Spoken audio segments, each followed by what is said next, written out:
안녕하세요. 당기다TV 채널 구독자 여러분. 오늘 들려드릴 소식은요. 에이 설마 했던 딱 한 번의 클릭으로 17억 원이라는 어마어마한 돈이 그냥 공중으로 증발해버린 사건, 그리고 그 범인을 잡기 위해서 무려 5년 동안 이어진 끈질긴 추적 끝에 마침내 찾아온 아주 통쾌한 정의구현 이야기입니다. 공짜라는 달콤한 미끼가 얼마나 무서운 결과를 낳는지, 그리고 국경 너머의 범죄자를 정말 심판할 수 없는 건지 지금부터 속 시원하게 파헤쳐 보겠습니다. 자, 화면에 보이는 이거 한번 보시죠. 구독자님, 솔직히 비싼 프로그램 때문에 이런 정품 인증 툴이나 크랙 같은 거 급한 마음에 한 번쯤 검색해 본 적 있으신가요? 진행자님 너무 날카로우신데요? 솔직히 말하면 급할 때 잠깐 쓰는 건데 그게 그렇게까지 큰일인가 싶을 때도 있잖아요. 바로 그 마음, 잠깐 쓰는 건데 뭐 하는 바로 그 마음이 이 모든 비극의 시작이었습니다. 여러분, 세상에 공짜는 없다는 말 다들 아시죠? 이 사건의 범인은 바로 그 공짜라는 유혹 뒤에 아주 교묘하고 치명적인 덫을 설치해놨던 겁니다. 해커가 쓴 수법은 메모리 해킹이라는 건데요. 원리는 진짜 기가 막히게 간단합니다. 자, 먼저 피해자가 이런 불법 인증 프로그램을 다운받잖아요. 그럼 눈에 보이지 않는 악성 코드가 컴퓨터에 스파이처럼 몰래 숨어들어요. 그리고는 조용히 때를 기다리는 거죠. 결정적인 순간은 바로 가상자산을 다른 사람에게 보낼 때, 우리가 보통 지갑 주소를 복사해서 붙여넣기, 컨트롤 C, 컨트롤 V 하잖아요. 바로 그 0.1초도 안 되는 눈 깜짝할 사이에 숨어있던 악성 코드가 내가 복사한 주소를 해커의 주소로 싹 바꿔치기 하는 거예요. 피해자는 아무것도 모른 채 전송 버튼을 누르는 순간 내 소중한 돈은 그대로 해커의 직업으로 영원히 사라지는 거죠. 이렇게 단순하지만 정말 피하기 어려운 수법으로 리투아니아 국적의 29살 해커는 약 3년 동안 전 세계에서 무려 17억 원을 훔쳤습니다. 너무 안타깝게도 우리나라 피해자도 8명이나 있었고요. 와, 17억이라니. 정말 상상도 안 되는 금액입니다. 진행자님, 근데 여기서 진짜 궁금한 게 있어요. 아니, 17억 원이나 되는 돈을 가상자산으로 훔쳤다고 해도 블록체인에는 모든 거래 기록이 다 남는 거 아니에요? 결국엔 추적당해서 잡힐 텐데 어떻게 저 돈을 마음대로 숨기고 쓸 수가 있었던 거죠? 구독자님의 그 질문이 바로 이 사건 해결이 가장 어려웠던 지점입니다. 범죄자들은요, 이 화면에 보이는 것처럼 온갖 최첨단 기술로 자기들의 검은 돈을 세탁해요. 여러 사람의 코인을 막 한데 모아서 뒤섞어 버려서 자금 출처를 안개 속으로 만드는 믹싱 서비스라는 걸 쓰고요. 아예 처음부터 거래 기록이 남지 않는 익명 코인, 프라이버시 코인으로 갈아타기도 합니다. 신원 확인이 허술한 해외 거래소를 막 여러 개 거치기도 하고, 심지어는 자기들끼리 가짜 NFT를 수억 원에 사고 팔면서 범죄 수익을 아트테크 투자 대박으로 둔갑시키기까지 해요. 이러니까 일반적인 방법으로는 추적이 거의 불가능에 가까웠던 거죠. 와, 저렇게까지 치밀하게 움직인다고요? 범인은 저 멀리 리투아니아에 있고 돈은 저렇게 복잡하게 다 세탁해버렸으면 솔직히 이건 못 잡는 거 아니에요?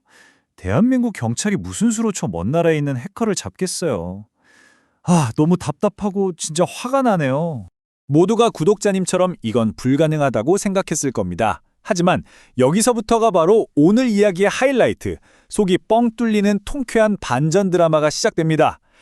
대한민국 경찰의 절대 포기하지 않는 5년간의 추적이 마침내 빛을 발하는 순간이죠. 자, 이 타임라인을 한번 보세요. 2020년 8월에 첫 피해 신고로 수사가 시작됐습니다. 우리 경찰은 수년간의 끈질긴 디지털 증거 분석하고 국제 공조를 통해서 마침내 리투아니아에 있는 범인의 신원을 특정해내요. 그리고 2023년 12월 현지 경찰과 함께 범인의 거주지를 급습했죠. 그런데 범인은 이미 도망친 뒤였습니다. 하지만 결국 2024년 4월 조지아로 입국하려던 순간 덜미를 잡혔고, 수사 시작 5년 4개월 만인 바로 최근 드디어 대한민국 땅으로 송환돼서 법의 심판을 기다리게 됐습니다. 경찰청 관계자의 이 한마디가 모든 걸 보여줍니다. 국경 없는 사이버 범죄, 전 세계 법집행기관과 협력해 끝까지 추적하고 반드시 검거하겠습니다. 여러분, 정말 이 말을 들으니까 꽉 막혔던 속이 뻥 뚫리는 기분이지 않으세요? 정말 통쾌합니다. 와, 진짜 영화 같은 이야기네요. 정말 대단합니다. 근데 진행자님, 한 가지 더 궁금한 게 생겼어요.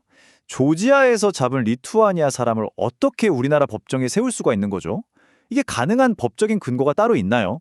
네, 물론입니다. 바로 범죄인 인도라는 아주 강력한 국제사법공조 제도가 있기 때문이에요. 여기 설명처럼 A라는 나라에서 죄를 짓고 B라는 나라로 도망간 범인을 양국 간의 조약이나 외교 절차를 통해서 다시 A나라로 데려와서 재판하는 제도입니다. 이번 사건의 성공 뒤에는 바로 이 제도를 활용한 우리 경찰과 외교부의 보이지 않는 엄청난 노력이 있었던 거죠. 여기서 재미있는 법률 상식 하나 알려드릴까요? 만약에 우리나라 사람이 해외에서 범죄를 저지르고 한국으로 도망쳐 오면 우리나라는 원칙적으로 그 사람을 다른 나라로 보내지 않아요. 우리나라 법으로 처벌하죠. 이걸 자국민 불인도 원칙이라고 하는데요. 반면에 미국이나 영국 같은 나라는 자기 나라 국민이라도 범죄가 일어난 국가로 보낼 수 있습니다. 나라마다 법 체계가 달라서 생기는 차이인데 꽤 흥미롭죠? 자, 이렇게 5년 4개월에 걸친 추적 끝에 범인은 법의 심판을 받게 됐습니다.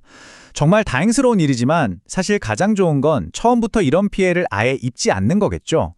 이 길고 복잡했던 사건이 우리 모두에게 주는 단 하나의, 그러나 가장 중요한 교훈이 있습니다. 네, 바로 이것입니다. 정품 소프트웨어 사용이 최고의 보안입니다. 결국 이 모든 사건의 출발점은 불법 프로그램을 다운로드한 바로 그 순간이었습니다. 몇만 원 아끼려다가 평생 모은 돈을 한순간에 잃을 수 있다는 사실, 그리고 나도 모르는 사이에 내 컴퓨터가 범죄를 위한 도구로 쓰일 수 있다는 사실을 반드시 기억해야 합니다. 오늘 이야기는 여기까지입니다. 결국 내 소중한 자산을 지키는 가장 확실한 방법은 공짜라는 달콤한 유혹을 이겨내는 현명함이라는 점 꼭 기억해 주셨으면 좋겠습니다. 저희는 다음 시간에도 여러분의 귀를 즐겁게 하고 속을 시원하게 해드릴 소식으로 돌아오겠습니다. 당신의 귀에 다양한 소식과 지식을 쏙쏙 당귀다 TV였습니다. 오늘 내용이 통쾌하셨다면 구독과 좋아요 잊지 말고 꼭 눌러주세요. 감사합니다.